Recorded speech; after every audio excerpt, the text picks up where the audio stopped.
the final issue of Mr. Miracle by Tom King and art by Mitch Gerrard's.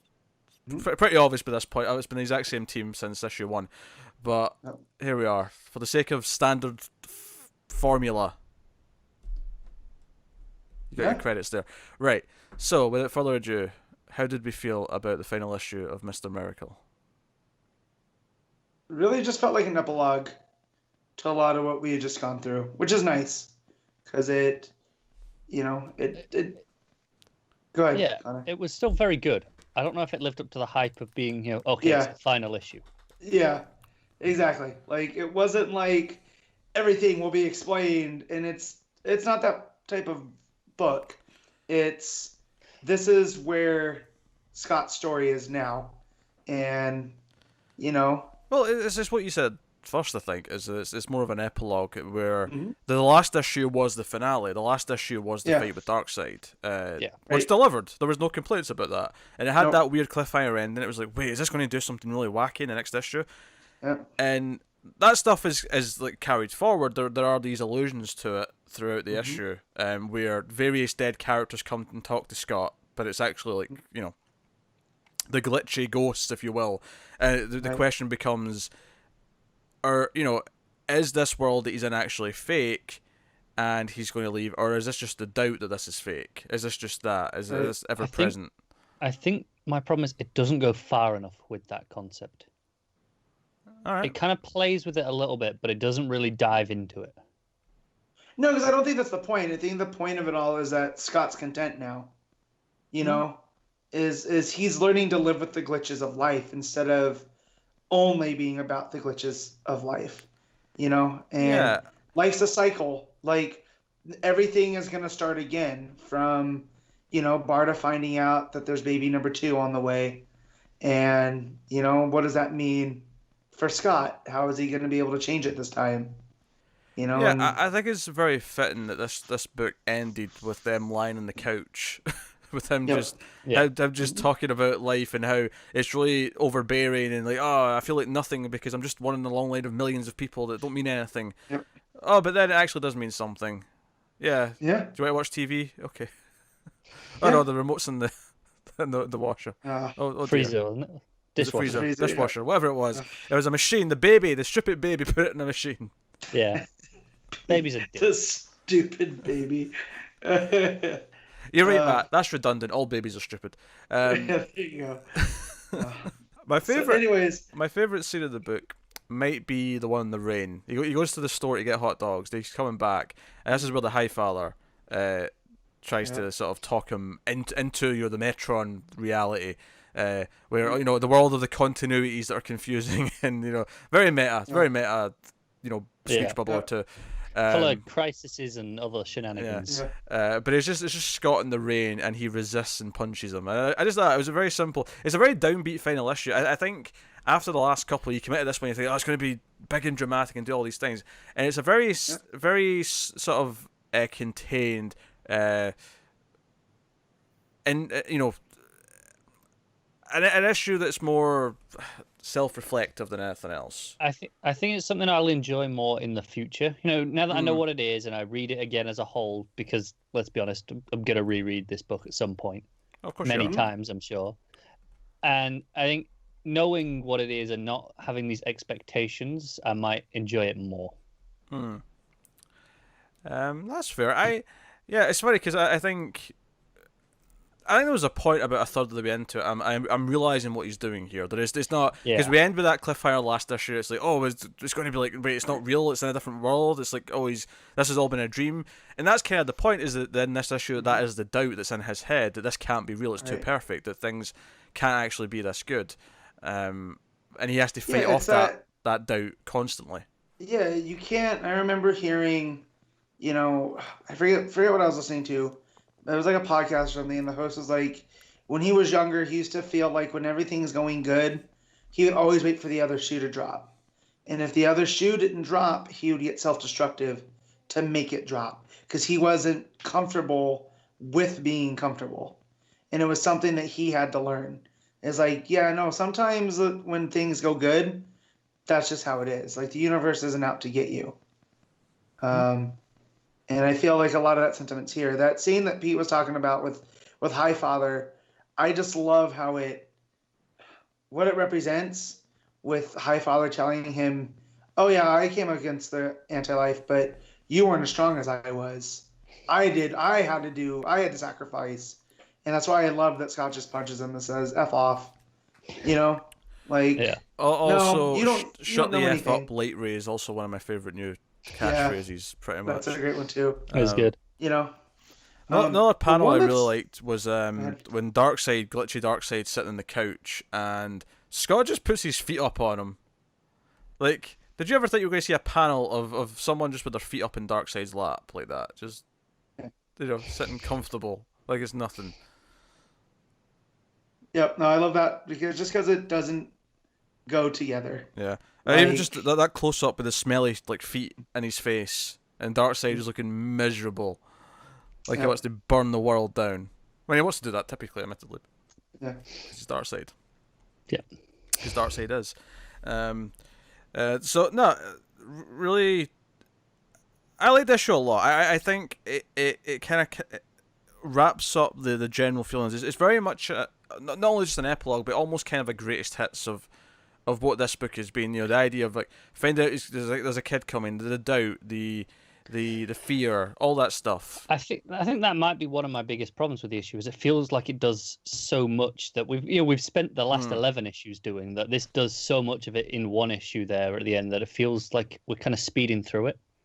And I get, like you say, it's a great. I get the point, but I get a little bit of a whiplash with how slow and methodical this book has been. Yeah, but I feel like it sums up Scott's journey. It's kind of like a closing paragraph. Yeah. No, I get what it's doing, and I like what it's doing. I felt whiplash from just the pace of the book for the last 11 issues, and then this it felt jarring. Yeah, once I realized what it was, that didn't bother me. Like once I opened it and it was just kind of the mundanity of life and learning to live with that. And I was like, well, this is a fitting into this book. There's been a lot of issues that are about, the mundanity of life in various places, but because so why would the final issue be any different? Well, no, it's not different in what it's doing. It's that each issue was like, okay, this is the mundanity of being in the hospital, right? This is the mundanity of having to go to the store. It was like one thing that was each issue, whereas this is, okay, here's kind of 5 of them. And it felt like a lot. So I felt like I was kind of just speeding through some of them. And I get, that's the idea. It's like, these things, you do them over and over. That's why they're mundane. Of course, they happen again. But it just felt at odds with the pace of the book up till this point. Yeah, I mean, I didn't feel that to me.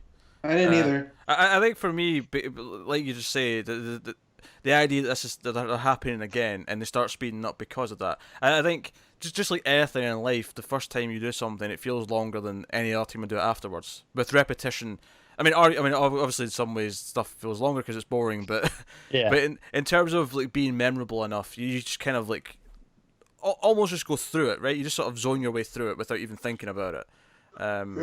But the point is maybe earlier on in the book, all these activities took that much concentration from Scott because he really had to try to be normal. He really had to, there's a lot of effort was there. Whereas now, he is going through it more on a sort of almost normal pace. Like he's being normal. Case by case basis. I get it. Like I said, I understand exactly why it's doing it. It just it felt weird. Good for read. I love the final Darkseid is not a black panel. It's Barda saying it, and then he says, "Yeah, but we are too." It's kind of it's a final point this book wants to make. Is like, yeah, that's always going to be there, but so are we. So whatever. Right. That's kind of. As far as I'm concerned, Darkseid he got murdered with a knife hidden in a cheese plate or in a veggie tray. He'll be back. He'll always be back. Because it's the cycle. Like you're never going to be fully rid of something, whether it's depression or addiction or whatever else, anger management. Like it's always going to be there with you, and you just have to learn how to manage. And as long as you have the forces in your life that'll help prop you up, and that's what I feel like his family is now. He has Barda, he has Jake, he has the new baby. all And of these funky. things, yeah, and funky.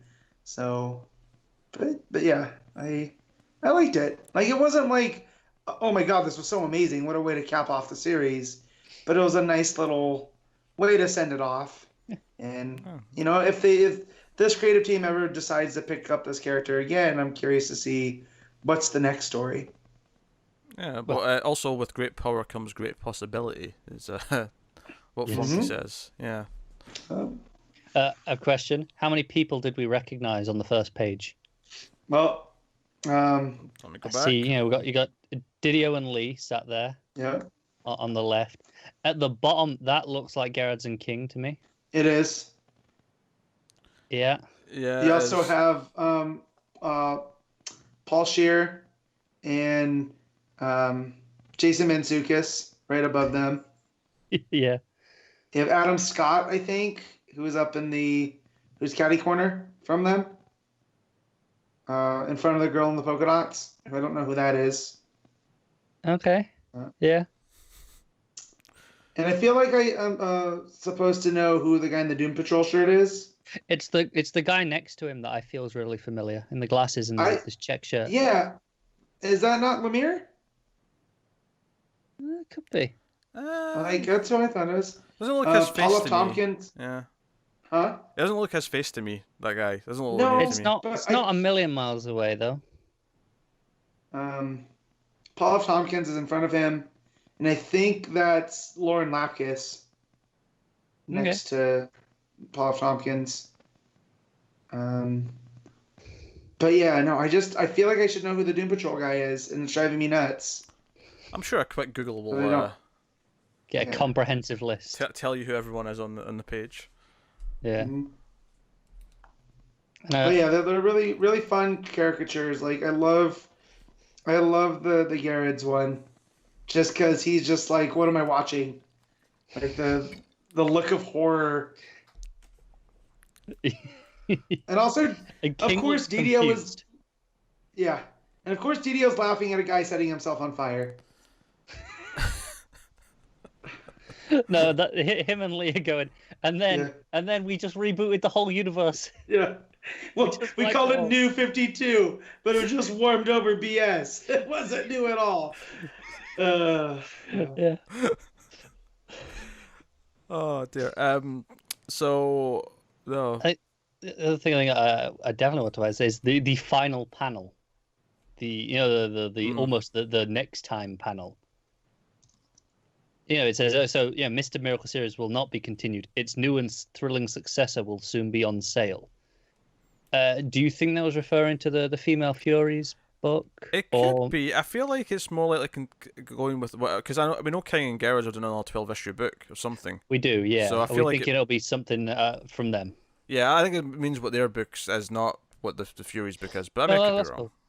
Cool. I would hope it was their book because I want more from them and doing stuff.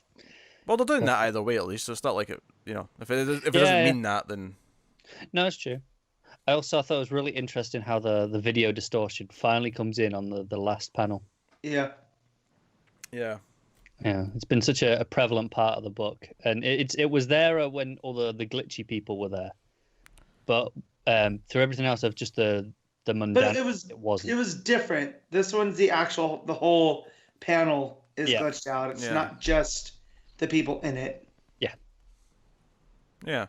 I think it's another way to symbolise that he's just kind of accepted that it's there because it's in a really happy panel. It's just there. Right. I mean, you could look at it as a downer panel where he's really happy, he's fought up against it, but that's still there, that doubt's still there. But you could also take it in a positive way, like that doubt's still there, but he's going to keep fighting through it, just like he is in this page. Mm-hmm. So, it's a fairly uplifting ending, I think. I did you? Well, because he doesn't care. Yeah. It's kind of. I was gonna bring up Inception, but that's been done to death. But it reminded me of the Inception ending. Oh, okay, sure. I get what you're saying. Yeah. Yeah. I suppose we'll rate Mr. Miracle then. Mr. Miracle issue 12. What are you giving it, Matt? I give it a 9. It's not quite all the way, but it's still pretty damn good. Connor? I'm giving it an 8. I will also give it a 9. Not the highest point in the series, but not the lowest either. And That said, the lowest point in this series is probably still like not much lower than a 9. So I mean, it's that 8 might be the lowest I've given it, but I did, as I said earlier in that discussion, that could go up on a reread. Yeah, I mean, if I'm rating the entire book now, it's a done thing, it's finished. Like, it's probably like a 9.5. It is a phenomenal book. It's probably it's like a close 9. to perfect. Yeah. Yeah, it's exceptional.